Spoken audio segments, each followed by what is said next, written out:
மூத்த பத்திரிகையாளர் வெங்கடேஷ் சார் நம்மளோட இணைஞ்சிருக்காரு. வணக்கம் சார். வணக்கம் சார். நாளைக்கு ஜனநாயகன் படத்தை எல்லாருமே போய் தியேட்டர்ல கொண்டாட போறாங்க. ஆனா நீங்க சொல்லியிருந்தீங்க இதுக்கு பின்னாடி ஒரு மோசமான ஒரு அரசியல் ஒன்று நடந்தது சார். அதை யாருமே பேசவே இல்லை. ஏன்னா ஹெச்வினேத்த சொல்லியிருப்பாரு, நான் சொன்னா நீங்க அதை போடுவீங்களான்னு தெரியாது, அவ்வளோ கீழ்த்தரமான சில விஷயங்கள்லாம் நடந்தது அப்படின்னாங்க. கிட்டத்தட்ட அவரை கைது பண்றதுக்கான வேலைகள் கூட நடந்து சொன்னாங்களே சார். இப்போ பல தடைகளை தாண்டி நாளைக்கு ஜனநாயக படம் வெளியே வருது. ரசிகர்கள் மத்தியில் ரொம்ப கொண்டாட்டம், எல்லாமே ஹாப்பியாக இருக்காங்க, செலிப்ரேட் பண்ண சொன்னாங்க. உலகங்கிறது ஒரு பக்கமான இதற்கு பின்னாடி ஒரு வழி இருக்குது பார்த்தீங்களா. இதற்கு இந்த ஜனநாயக நாளை வர்றதுக்கு முன்னாடி நடந்த சம்பவங்கள் இருக்கு இல்லையா, அது அந்தருடைய வழியை யாருனாலுமே ஏற்றுக்கொள்ள முடியாது. வினோத் அவர்கள் பர்டிகுலராக டைரக்டர் வினோத் அவர் தான் டார்கெட் பண்ணாங்க. காரணம் ஏன்னா டிவிக்கே 2024 பிப்ரவரி அந்த கட்சி ஆரம்பிக்கப்பட்டது. ஆனால் அந்த படம் பார்த்து உருவானு டிசைட் பண்ணது 2023 டிசம்பரில். புரிஞ்சுது உங்களுக்கு. அப்புறம் கோட் பண்ணார், கோட்டுக்கு பிறகு தான் இந்த படம் உருவாகுது. ஆனால் இதற்கு அந்த ஷூட்டிங் நடக்கும்போது நடந்த சம்பவங்களை, முக்கியமாக அந்த கரூர் சம்பவத்தை ஹைலைட்டாக கையில் எடுத்தாங்க. விஜயை அரசியல் வந்ததுக்கு பிறகு இவர் வரமாட்டாருங்கிற அந்த ஒரு மிகப்பெரிய ஒரு டார்கெட் அவங்க வச்சுருந்தது. இவர் வரமாட்டார், 10 சீட்டு வாங்க மாட்டார், நம்ம அரசியல் பேச மாட்டேன்னு சொல்லப்பட்ட விஷயங்கள் நிறையா இருக்குது எல்லா பேருமே. பட் அதையும் தாண்டி இந்த படப்பில் நடக்கும்போது நடந்த சம்பவங்களை பார்க்கும்போது, ஏன்னா இந்த கதைக்களத்தோடு அரசியலை பிரவேசம் பண்ணியாச்சு டிவிக்கே, அது சார்பாக சில காட்சியமைகள் மாற்றப்படணும்னு சொல்லி தான் நிறைய காட்சியமைகளை வினோத் அவர்கள் மாற்றி உருவாக்கி ஷூட்டிங் பண்ணிகிட்டு இருக்கும்போது இந்த கரூர் சம்பவத்தை ஹைலைட் எடுத்தான். அப்போது அந்த கேரவனுக்குள்ளே போய் விஜய் அவர்கள் மேலேருந்து பிரச்சாரம் பண்ணும்போது கேரவனுக்குள்ளே டைரக்டர் வினோத் இருக்கார். அங்கே ஏகப்பட்ட கேமராக்களை வச்சு அந்த கூட்டத்தை ஷூட் பண்ணுறாரு. பட் இந்த கேமரா என்னென்ன கேமரா இருக்குது மீடியாவிலங்கிறதே தெரியாதவரெல்லாம் பார்த்தோம்னா ஒரு லிஸ்ட்டை போட்டே சொன்னாங்க. இந்த கேமரா, அந்த கேமரா, 5D, ஜிம்மி ஜிப்பு, அது இது அலெக்ஸா, அது. பட் இது வினோத்தவர்களே ஷாக் ஆச்சு. இவ்வளோ கேமரா வச்சு பண்ணுற அளவுக்கு இதில் என்ன இருக்குது, ஒன்றுமே கிடையாது. ஆனால் இங்கே தரைக்குறைவாக விஜய் அவர்களை விமர்சனம் செய்ததுக்கு பின்னாடி கூட பார்த்தா இதில் வினோத் அவர்களை கைது செய்யணும் அப்படிங்கிற அளவுக்கு மிகப்பெரிய விஷயத்தாக பேசப்பட்டாங்க. அரசியல் சார்பாக விஜயை பேசுவது ஒரு பக்கம் ஓகே, பட் இங்கே வினோத் அவர்களை தான் மெயினாக டார்கெட் பண்ணேன். ஏன்னா அந்த அரசியல் காட்சி டைலாக்லாம் எந்த அளவுக்கு உங்களுக்கு பவர்ஃபுல்லாக வச்சுருந்தாரு உங்களுக்கு தெரியும். ஏன்னா அந்த ப்ரோமோ வந்ததுக்கு பிறகு பார்த்ததுக்கப்புறம் தான் அந்த பிரகாஷ் ராஜ் ரோல் யார், இது அவரை விஜய் அவருடைய பேசுகிற டைலாக் கூட சாட்டை எடுத்து பண்ணுறது யார் என்னங்கிறலாம் வைக்கும்போது தான் எல்லாத்தையுமே டார்கெட் பண்ணி இந்த படத்தை வரவிடாமல் தடுப்பதற்கான வேலைகளை சில குரூப் செய்யப்பட்டு சில பேர் பேசுனது இருக்குது. அவர் பேசுனதை வச்சு பார்த்தா சோசியல் மீடியாவில் ஒருத்தர் பேச ஆரம்பித்தா 10 பேர் 50 100 பேர் வரைக்கும் பேச ஆரம்பித்தாங்க. ஜனநாயகனை டார்கெட் பண்ணுறது, படத்தை வெளியே வர விடாமல் தடுக்கணுங்கிற ஒரு நோக்கம். அரசியலை வந்துட்டார், இவர் ஆட்சியில் முடிக்க மாட்டார், ஜெயிக்கவும் மாட்டார் அப்படிங்கிற அந்த ஒரு எண்ணம் அவர்களுக்கு. பட் ஒட்டுமொத்தமாக இந்த படத்தை படப்பில் நடத்தும் போது இது பண்ணாங்க, செஞ்சாங்க. ஆனால் அதற்கு பிறகு பார்த்தா ஒரு சீன் கூட அந்த காட்சி அமைப்புகளில் ஷூட்டே பண்ணலை. வினோத் அவர்கள் கேரளில் இல்லைங்கிற ஒரு தகவல் வருது. பட் எதற்காக டார்கெட் பண்ணுது? ஸோ வினோத் எதுக்கு கைது செய்யப்படணும் அப்படிங்கும்போது இதில் வினோத் தான் முக்கியமானது. ஏன்னா விஜய் அவருடைய பேசக்கூடிய பஞ்சு டைலாம் பார்த்தா தெரிக்கிறது மாதிரி இருக்கும் உங்களுக்கு. அதை இப்போ இது மக்கள்கிட்ட போய் சேரும்போது ஒரு மாற்றத்தை விரும்புகிற மக்கள் மத்தியில் போய் சேரும் இந்த படம். அது அரசியல் டைலாக் அதுதானே சாட்டை எடுத்து அடிப்பார் உங்களுக்கு. தமிழ்நாட்டுக்கு நல்லது பண்ண வாங்கடான்னு சொல்லிட்டு ஒரு டைலாக் ஒன்று இருக்குல்ல, அதுதானே பெரிய அளவு அந்த ப்ரோமோலியே ஹைலைட்டாக பார்க்கப்படுது, பேசப்படுது உங்களுக்கு. அதை இதற்கு பிறகுதான் வாட்ச் பண்ணாங்க. அப்போ இந்த படத்தை தேர்தலுக்கு முன்பாக வெளிவரக்கூடாதுன்னு தோணுனதே இந்த ஒரே ஒரு டைலாக் மட்டும்தான். ஏன்னா வந்துட்டால் ஈஸியாக மக்கள் மத்தியில் செல்வாக்கு வரும், வெற்றி பெறதுக்கு வாய்ப்பு இருக்கும் அப்படிங்கிற அந்த ஒரு கணக்கு. ஆனால் தான் உங்களுக்கு சென்சார் போர்டு வரைக்குமே ப்ரெஷர் கொடுக்கப்பட்ட ஒரு விஷயம் இருக்குது. பட் அதுக்குள்ளே அரசியல் இருக்குது, அதுக்குள்ளே போக விரும்பலை யாராகிறது மக்களுக்கே தெரியும். அது வினோத் அவர்களே நான் நிறைய விஷயங்களை சொல்ல முடியாதுனால அப்படியே நான் சொன்னால் கூட நீங்கள் போடுவீங்களான்னு ஒரு வார்த்தை வேறு கேட்டார். அப்போ இதுக்குள்ள எவ்வளோ அழுத்தம் கொடுக்கப்பட்டது. ஓப்பனாகவே சொல்லுவோமே, படத்தை ரிலீஸ் பண்ண விடாம அது தடுக்கப்பட்டது. பல கட்சிகள் சேர்ந்து தடுத்தாங்க சார். நமக்கு சொல்லுவோமே தைரியமா. ஒட்டுமொத்தமாக இந்திய அரசியல் அத்தனை பேருமே தடுக்கப்பட்ட சம்பவத்தை வினோத் அவர்கள் மறைமுகமாக சொல்றாரு. பட் எல்லா மக்களுக்கே அது தெரியும் உங்களுக்கு, யாரால் தடுக்கப்பட்டது, என்னென்ன விமர்சனம் வைக்கப்பட்டது. இந்த கரூர் சம்பவத்தில் ஏற்பட்ட அந்த கூட்டம் நடந்த சம்பவத்தை இவர் உள்ள இருந்து ஷூட் பண்ணாங்க, பர்டிகுலர் படத்தில் சேர்க்கணுங்கிறதுக்காக அப்படிங்கிற விஷயம் பேசப்பட்டது. பொய்யா சொன்னது ஒருத்தர் சொல்ல வைக்கும் போது அவர் லிஸ்டே போட்டு பேசிட்டு இருக்காரு. அதை வச்சு மற்றவர்கள் பேசுனது. ஒட்டுமொத்தமாக இங்கே தேர்தலுக்கு முன்பாக சோசியல் மீடியாவில் விஜய் அவர்களை அடித்து பேசியவர்கள் தான் 190 பேர். பட் விமர்சனங்கள் வரட்டும், தப்புல நடுநிலையாக இருக்கணும் ஒரு விஷயத்தை, அதை தவிர்த்து தான் பேசப்பட்டுச்சு. ஒரு ஆதாரம் கூட கொடுக்கவே இல்லை சார். கேரவனுக்குள்ள இருந்து வினோத் ஷூட் பண்ணாருங்கிற ஒரு ஆதாரம் கூட இப்போ இருக்க வெளியிடலையே. வரல, இருந்தால் தானே உங்களுக்கு வரும். நீங்கள் முன்மை பேசப்பட்டது என்னன்னா மக்கள்கிட்ட அதை குறைக்கணும். அந்த கரூர் சம்பவத்துக்கு காரணம் வந்து இந்த கூட்டத்தை சேர்த்து வினோத்தை ஷூட் பண்ணாரு, விஜய் ஆக்ட் பண்ணாரு, இந்த அதான் அந்த வெளியில் இருக்க அந்த கூட்டத்தை பூரா சேர்த்து படத்தில் சேர்க்குங்கிற நோக்கத்தில் பேசப்பட்டதானே இது. பட் பண்ணாதானே உங்களுக்கு வரும், பண்ணலையே அப்புறம் எப்படி வரும் உங்களுக்கு? அதை எவ்வளோ அவதூறு அவதூறு மட்டும் இருக்கட்டும், எவ்வளோ அசிங்கமா அருவருப்பா ஒரு தரைக்குறைவா அவ்வளோ பேசப்பட்ட விஷயம் இருக்குது விஜய் அவர்கள். இங்கே வினோத் ஆஷா ஒரு டெக்னீஷியன், ஒரு படத்தை வந்து டைரக்ட் பண்ண கொடுத்துருக்காங்க. அந்த கதைக்கு என்ன தேவையோ அதுதான் அவரு ஷூட் பண்ணுவார். பட் இங்கே வந்து படப்பிடிப்பு நடத்தலை. இதுக்குள்ளே வந்து இன்னொரு நடிகையெல்லாம் வேறு இருந்தான்னு சொல்லலாம் பேசணும். எத்தனை பேர் இருக்கா தெரியுமா உங்களுக்கு? அதை அவங்க படத்திலே கிடையாது. அவங்களுக்கு என்ன வேலை இங்கே இருக்குது? உள்ளுக்குள்ளே உட்காந்துருந்தாங்க. என்னமோ இவங்க தான் போய் எல்லாம் பார்த்துட்டு இவங்க இருந்தாங்க ஷூட் பண்ணாங்க, கேமரா வச்சாங்கன்னு பார்த்தது மாதிரியே பேசினாங்க.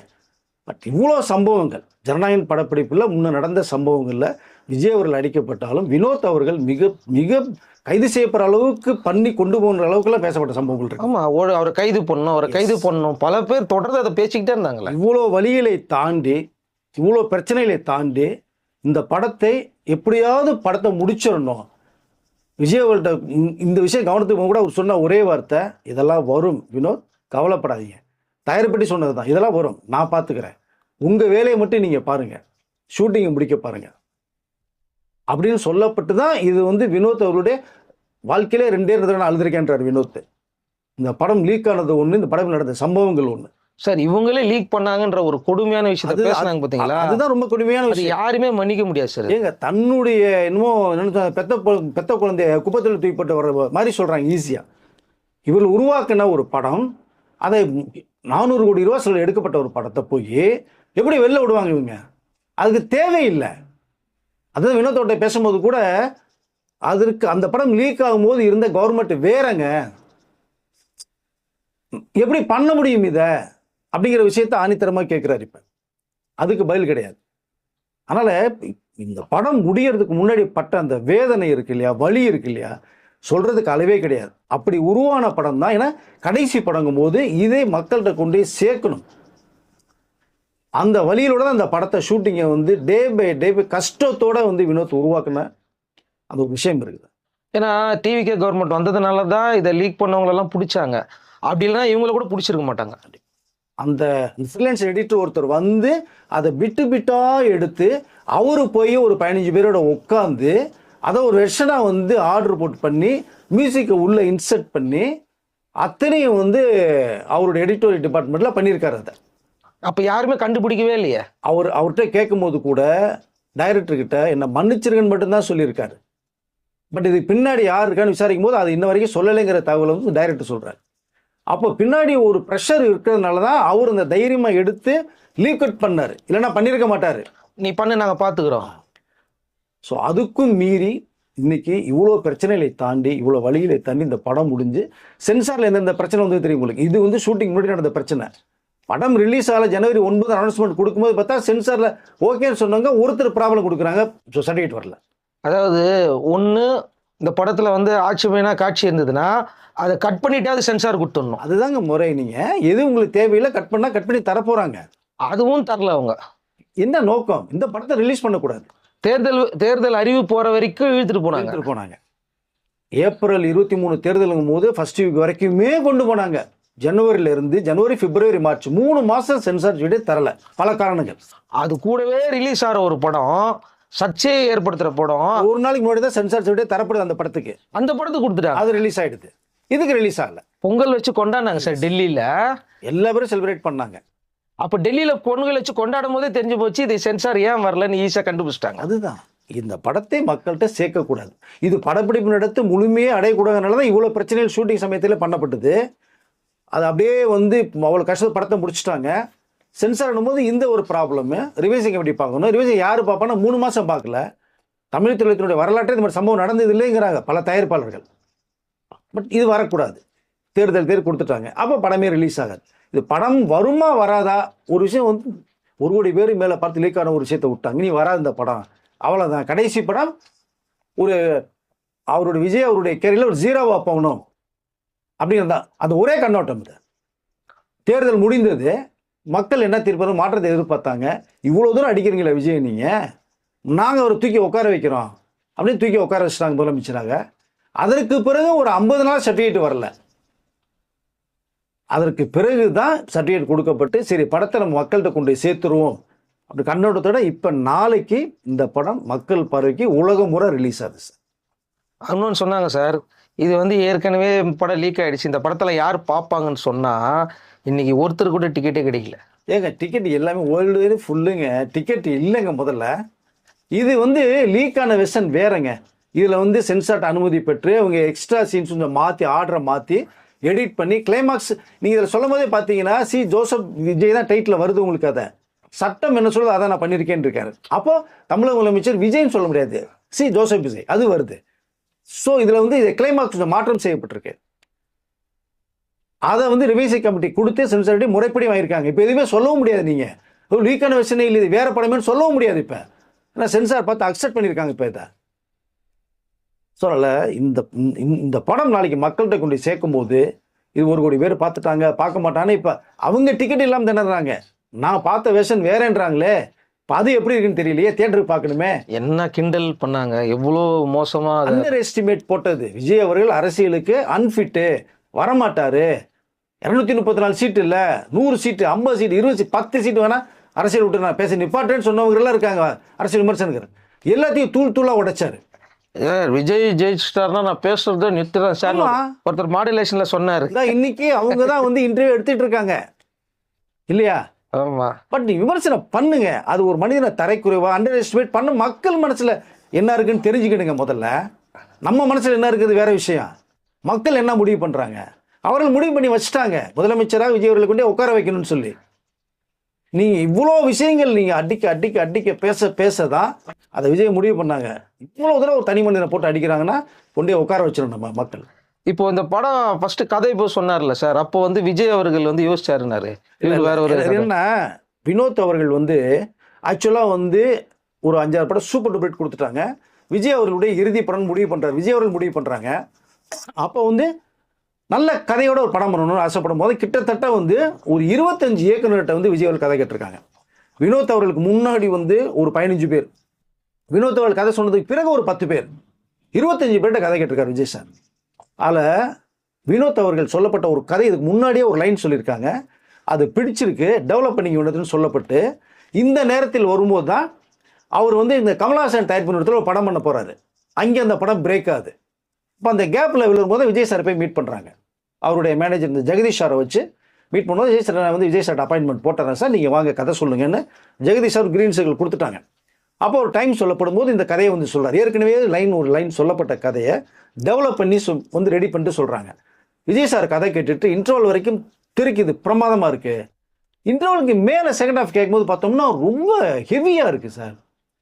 பட் இப்போ இது வேண்டாம், பட் நல்லா இருக்கு கதை, பட் ரொம்ப ஹெவியான ஒரு மெசேஜாக இருக்குது, இது வேண்டாம், இது அப்படியே வைங்க. உங்களுக்கு விருப்பம் இருந்தால் எனக்கு ஒரு படம் பிடிச்சிருக்கு, நான் அந்த படத்தை உங்களுக்கு வந்து அது ரீமேக் படம் தான், நீங்கள் பாருங்கள், உங்களுக்கு இஷ்டம்னா நீங்கள் பண்ணுங்கள், இல்லைன்னா ஒன்றும் பிரச்சனை இல்லை வினோத் அப்படின்னு சொல்லி சொல்லும்போது இந்த படத்தை சொல்கிறாங்க. ஸோ பகவத் கேசரி பாலையா பண்ண படம் சொல்லும்போது தான் சரிங்க அவருக்கு கொஞ்சம் ஜர்க்காகுது திரும்பி. ஏன்னா ஏற்கனவே ஒரு படம் பிங்க்னு ஒரு படம் பண்ணிட்டார். அப்போது இவருடைய பேட்டர்ன் வேற. உங்களுக்கு இந்த ஸ்கேம் பற்றி இந்த ட்ரூ சம்பவங்கள் பற்றி இந்த நாட்டுக்கு ஒரு மெசேஜ் கொடுக்கறத பற்றி தான் அவர் இதுவரை பண்ணியிருக்கார். இப்போ பிங்க் வந்து பெண்கள் மத்தியில் அந்த பெண்கள் வாழணுங்கிற ஒரு மேட்டர் எடுக்கிறாரு. அந்த சேம் டைம் தான் பிகில் படம் ஒன்று பண்ணுறாரு Vijay sir, super duper hit அந்த படம். நீங்கள் வந்து நேர்கொண்ட பார்வை பண்ணுறாங்க, நேர்கொண்ட பார்வை அஜித் சார் வச்சு. பிங்க் வந்து அமிதாப் பண்ணது, தமிழ் அஜித் சார் வச்சு நேர்கொண்ட பார்வை. பட் அதே சேம் ஒரு பேட்டர்ல தான் பெண்கள் தான், அதான் சிங்க பெண்ஸ் பிகிலில் பண்ண படம், அது சூப்பர் டூப்பர் ஹிட்ன்றாரு. இப்போ அந்த நேரத்தில் ஒரு கதை சொல்லும் போது இவர் இந்த கதையை சொல்லும் போது தான் கொஞ்சம் அப்படியே ஆன்சர் சொல்லாமல் இருக்கும்போது பிடிச்சா பண்ணுங்க, பிடிக்கலன்னா தவறு இல்லைங்கும் போது சரி பார்த்துட்டு சொல்கிறார். பார்க்குறாரு. அப்போ அவருக்கு இந்த கதையை வந்து பிடிச்சிருக்கு, வினோத் அவர்களுக்கு பிடிச்சிருக்கு. ஆனால் எப்படி நம்ம ப்ரெசன்டேஷன் பண்ண போகிறோம், நம்ம இறுதி படம் இது அப்படிங்கும் போது தான் விஜய் சார்கிட்ட ஒரு அதை தனியாக அவங்ககிட்ட பேசணும் சார்னு சொல்லிட்டு ஒரு டைம் கேட்கும் போது விஜய் சார் வர சொல்கிறாங்க, உட்காந்து பேசுகிறாங்க. இந்த நேரத்தில் சொல்லக்கூடிய சார் இந்த லைன் ஓகே, ஆனால் ஃபர்ஸ்ட் ஹாஃப் வரைக்கும் நம்ம கொண்டு போயிடலாம், செகண்ட் ஹாஃபாக நான் வேறு மாதிரி ட்ரீட்மெண்ட் பண்ணிடுறேன், நீங்கள் அரசியலில் வந்துட்டீங்க, அப்போ மக்கள் எதிர்பார்ப்பு வேறு மாதிரி இருக்கும், நான் அதை நோக்கி கதையை நகர்த்தி கொண்டு போகிறேன் நான். ரெண்டாவது இதில் வில்லன் கேரக்டரு அந்த படத்தில் வந்து நார்மலாக இருக்குது, நான் ஹெவியாக கொண்டு போகிறேன், ஹெவியாக மாற்றுறேன், சீனை மாற்றுறேன், அப்போ அந்த ஹீரோயிசம் நிற்கும் போது இந்த வில்லன் வரும்போது தான் டஃப்பாக இருக்கும் போது அவர் அக்செப்ட் பண்ணுறாரு. வில்லனுக்கு இந்த படத்தை மட்டும்தான் நீங்கள் பண்ணணும்னு சொல்லிட்டேன், இதுக்குள்ளே நீங்கள் என்ன ஆல்ட்ரேஷன் பண்ணணுமோ நல்லா வருது நீங்கள் பண்ணீங்கன்னு ஃபுல் 100% பெர்மிஷன் கொடுத்துட்டார். இதுக்கு எதிர்பார்க்கலன்னு. அப்போ கதையை மாற்றுறார். கதையை மாற்றி உங்களுக்கு அந்த வில்லன் கேரக்டர் வேறு லெவலில் கொண்டு போகிறார். அப்போ இந்த பிரகாஷ் ராஜ் ஒரு கேரக்டர், வில்லன் கேரக்டர், நீங்கள் படம் வரும்போது தெரியும், நாளைக்கு பாருங்கள் அது யாரோட ரெஃபரன்ஸ் பார்த்தீங்க. இதுக்கு முன்னாடி ஒரு சம்பவம் இருக்குது. பிரகாஷ் ராஜ் வந்து அரசியலில் பேசுனது நான் பின்னாடி வர்றேன். இப்போ அது மாற்றினதுக்கு அப்புறம் பார்த்தோம்னா அவருக்கு மேலே ஒரு ரோல், வில்லன் ரோலை கிரியேட் பண்ணுறாங்க. அப்போ அந்த கேரக்டர் பண்ணும்போது விஜய் சொல்லும்போது நல்லா இருக்கு. ஏன்னா அரசியல், இந்திய அரசியலை தலைகளாக மாற்றக்கூடிய வில்லன் கேரக்டர், அதை வந்து அடித்து உடைச்சு நம்ம மக்கள்கிட்ட ஜனநாயகம் மாறணுங்கிறத அந்த கதை கம்சன் மாற்றுறாங்க. அப்போ ஓகேன்ட்டார் விஜய் சார். அப்படி உருவாகுது கதையை சொல்லிட்டு பண்ணுறாங்க. அப்போ இதுக்குள்ளே யார் ஆர்டிஸ்ட் வரலாங்க போது இவங்க சொன்னு உள்ளே வர்றாங்க. ஸோ அப்படி வந்து உருவானதான் ஜனநாயகன். அதாவது இந்த ஒரு பெண் சமூகத்தில் வாழணுங்கிற ஒரு மேட்டரை கையெடுத்தால் கூட இந்தியாவே அழிக்க நடக்கக்கூடிய ஒரு மக்கள் வந்து ரொம்ப பயந்து நடுங்கிட்டு இருக்கிற சமயத்தில் மக்களுக்கு ஒரு பாதுகாப்பான இந்த ஜனநாயகத்தை காப்பாற்றணும் அப்படிங்கிறதா ஒரு லைன், அதான் ஜனநாயகன். ஸோ அப்படி ஒரு கதை சொல்லும்போது தான் உருவாது. இந்த இறுதி படம் மிகப்பெரிய மக்கள்கிட்ட ரீச் ஆகுங்கிற ஒரு மிகப்பெரிய ஒரு ஆர்வம் வினோத்தவர். ஏன்னா கடைசிப்படுத்தக்கூடிய வாய்ப்பு எனக்கு கிடைச்சிருக்கு. இது வந்து ஒரு பெஞ்ச் மார்க்கை கிரியேட் பண்ணணும். அவருடைய ஹிஸ்ட்ரியில் இந்த படம் வந்து எப்பவுமே பேசப்பட்டு இருக்கிற படமாக இருக்கணும். காலங்காலமாக ஜனநாயகன் படம். ஏன்னா கடைசி படம் நான் வந்து ஏற்கனவே ஒரு சேனல் இன்டர்வியூ பேசும்போது இந்த படத்துக்கு நாளைய தீர்ப்பு வச்சா பிரமாதமாக இருக்குது சார்னு ஒரு மேட்டர் பேசியிருந்தேன். இல்லைன்னா மக்கள் நாயகன். பட் அதே தான் வினோத் அவர்கள் பேசும்போது சொல்கிறார், இது நாளைய தீர்ப்பு தான் ஃபஸ்ட்டு படம், அது எண்டு படம் அது. ஆனால் அது வந்து அந்த ரிசல்ட்டோட முடிஞ்சிடும். இப்போ ஜனநாயகம்னா காலங்காலமாக பேசப்பட்டு இருக்கோம் அப்படிங்கிற அந்த டைட்டில் வைக்கும்போது விஜய் சார் பிரமாதமாக இருக்குது அப்படின்னா. ஸோ இப்படி உருவானது தான் அந்த ஜனநாயகன் படம். அதனால் பகவத் கேசரி வந்து ஒரு 40% தான் இருக்கும் இந்த லைன். அதுக்கு பிறகு எல்லாம் மாற்றம் செய்யப்பட்டிருக்கு. டைலாக் மாறி இருக்கு, பஞ்சு டைலாக் இருக்கு, சீன்ஸ் இருக்கு. இப்போ இது என்ன தேவை, இந்த 2026க்கு என்ன தேவைன்னு தேவைப்பட்டதோ அதை உள்ளே வச்சு தான் வினோத் அவர்கள் வந்து உருவாக்கியிருக்காங்க. இது லீக் ஆனது ஒரு பெரிய வந்து மைனஸ் அட்வான்டேஜ் இல்லை அது. ஆனால் அவர்கள் தேவையில்லாம லீக் பண்ண விஷயத்த சொன்னாங்க. ஆனால் மக்கள் எல்லாத்தையுமே வாட்ச் பண்ணாங்க. விஜயை தரைக்குறை பேசுறது, அடிக்கிறது, தனி ஒரு மனிதனை இவ்வளோ அவமானப்படுத்தி அசிங்கப்படுத்தி குடும்பத்தை இழுத்துட்டேங்கும் போது தான் ஒரு மாற்றத்தை ஏற்படுத்தினா நீ உட்கார வச்சுட்டாங்க. இந்த படம் நாளைக்கு வந்து மக்கள் பார்வைக்கு ஒரு முறை வருது சார். இப்போ இந்த படத்தை வந்து விஜய் உருவானதை பற்றிலாம் சொன்னீங்க. பிரகாஷ் ராஜ் மேட்டரை பற்றி வந்து சொல்லிட்டு இருந்தீங்க. அது என்ன ஒரு கொடுமைனா, அரசியல் ஆரம்பித்து விஜய் அவர்கள் பிரச்சாரத்துக்கு போகிறாங்க, மக்கள்கிட்ட சொல்கிறாங்க. எல்லா பேரும் இந்த அண்டர் எஸ்டிமேட் போட்ட கணக்கு தான். அதுதானே இப்போ இருக்க அரசியல் கட்சி சொன்னாங்க. ஒரு செத்த பாம்பையே அடிச்சிட்டு இருந்தோம், அந்த கேப்பில் ஒரு கருணாகம் உள்ளே வந்துருச்சு அப்படின்னாங்கல்ல. அப்போது விஜய் அவர்களே வந்து ஒரு டார்கெட் இந்த அரசியல் மேடையில் பேசவே வேணான்னு தான் கொடுக்கப்பட்ட ஒரு அசைன்மெண்ட்டாகவே இருக்குது. அவரெல்லாம் வந்து ஒரு பொருட்டே கிடையாது, விஜயெல்லாம் நம்ம லிஸ்ட்லேயே கிடையாது, அவரை பற்றி பேசவே வேணாம் அப்படின்னு தான் பேசப்பட்ட விஷயங்கள் இந்த பிரச்சாரத்தில். ஆனால் விஜயவர்களுடைய நோக்கமே மக்கள் மேல் நம்பிக்கை வச்சு போனேன் அப்படிங்கிறது. அந்த சமயத்தில் தான் இவர் பிரச்சாரத்துக்கு போய் பேசுகிற விஷயங்கள் எல்லாரும் தான் பிரகாஷ் ராஜ் வந்து ஒரு விஷயத்தை ஓப்பன் பண்ணி விஜய் அவர்களை வந்து ரொம்ப ரொம்ப மட்டமாக ஒரு மாதிரி பேசுகிற விஷயங்கள்லாம் இருக்குது உங்களுக்கு. அதாவது ஒரு ஆட்டோ ஓட்டுநர் பையன் ஆட்டோ தானே ஓட்டணும், அவங்ககிட்ட கொண்டு போய் அரசியலை கொடுத்தீங்கன்னா அவன் எப்படி பார்ப்பாங்கிற மாதிரிலாம் மோசமாக. எத்தனை பேர் ஐஏஎஸ் படித்து கலெக்டராக இருக்காங்க தெரியுமா? கஷ்டப்பட்டு குடிசையில் தெருலைட்டில் படித்தவங்க. அப்போ அவங்க படித்த வாழ்க்கையில் முன்னுக்கு வரக்கூடாதா? ஏன் அவர்கிட்ட இருக்கிற ஒரு கார் டிரைவர் நம்பிக்கையான ஒருத்தர் ராஜேந்திரன் அவர்கள் தான், பல வருடமாக இருக்கிறவர். இப்போ தன்னுக்காக உழைத்தவர்களுக்கு ஒரு விஷயத்தை நம்ம வந்து உருவாக்க நினைக்கிறவர்களுக்கு கொடுக்கறதுல என்ன தவறு இருக்குது? மக்கள்கிட்ட செல்வாக்கு இருந்தால் வரப்போகிறாங்க. அவருக்கு செல்வாக்கு இருந்தது எம்எல்ஏவானார். இன்றைக்கி அரசு தமிழக அரசினுடைய கொரோடாவாக இருக்கார் இன்றைக்கி சபரி, இல்லையா? அப்போ யார் வருவான்றது நீங்கள் நிர்ணயிக்கக்கூடாது, மக்கள் தான் நிர்ணயிக்கணும். அன்னைக்கு பிரகாஷ் ராஜ் வந்து அவ்வளோ வந்து பேசின விஷயங்கள், அது மறுநாள் ஷூட்டிங் நடக்குது. அப்போ பிரகாஷ் ராஜ் வர்றார். இது பேசுனது விஜய் அவர்களுக்கு தெரியுது, வினோத் அவர்களுக்கு தெரியுது, வேற வழி இல்லை, ஷூட்டிங் இருக்குது, வந்தாச்சு பிரகாஷ் ராஜ். என்ன நடக்கும், என்ன பண்ணுவாங்க, நம்மளுக்கு என்ன மரியாதை இருக்கும் அப்படின்னு நினைக்கும் போது அங்கே பாருங்கள் விஜயருடைய மனசு பாருங்கள். நேராக வந்து செல்லாம் அப்படின்ட்டு வந்து கை கொடுத்து பேசிட்டு போகிறார் பிரகாஷ் ராஜ்கிட்ட. அவ்வளோ வந்து இறங்கி பேசணும் பிரகாஷ் ராஜ். அதை ஒரு துளி கூட மோத்தில் காட்டிக்கல. அரசியல் வேற, சினிமா வேற அப்படின்னு விஜய் அவர்கள் நினைச்சாங்க. அங்கே பிரகாஷ் ராஜுக்கு ஒரு தனி மரியாதையே கொடுத்தார் விஜய் அவர்கள், வினோத் அவர்களும் கொடுத்தாங்க.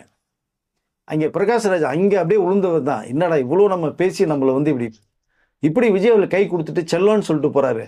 ஏன்னா கில்லிலாம் பிரகாஷ் ராஜ் போக்கிரி படமும் கில்லி படமும் பிரகாஷ் ராஜுடைய cinema character the best picture. நீங்கள் பாருங்க, எடுத்து பாருங்க, அப்படி ஒரு கேரக்டர் கொடுத்துருப்பார். ஸோ அப்படிப்பட்ட கொடுக்கப்பட்ட ஒரு ஒரு ஒரு நபரையும் அடிச்சாங்க. ஏன் நம்ம சத்யராஜ் நம்ம ஏற்கனவே பேசுனது தான் திருப்பி பேச வேண்டிய சூழ்நிலைக்கு வர்றான். அதை திரும்ப சொல்லியிருக்கிறாரு சார், ரொம்ப நாள் இந்த கொடி பறக்காதுன்னு. அது எங்கே பறக்காதுன்னு அவர் பார்வை பறக்காது, இன்னும் பார்வைக்கு மேலே வான் உயரத்துக்கு பறக்கும். அதுக்கு என்ன பண்ணுவீங்க? இல்லை, அவருக்கு இடைத்தேர்தலில் அவங்க பொண்ணுக்கு ஏதாவது சீட்டு தருவாங்கன்னு சொல்லி முயற்சி சரி, நடக்குது. அதுக்காக இன்னொருத்தர் அடிச்சு பேச வேண்டிய அவசியம் இல்லைங்க.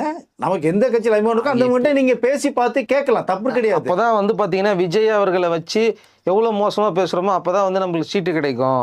இல்லைன்னா என்ன பண்ணுவீங்க? ஏற்கனவே தள்ளி இப்போ அதாவது கொடுப்பாங்க செய்வான்றதுக்காக நீங்க பேசுறீங்க, ஆமாம் இல்லைன்னா என்ன பண்ணுவீங்க அடுத்து? சார், ஏற்கனவே வந்து அவங்க அப்படிதான் சார் எதிர்பார்த்தாங்க.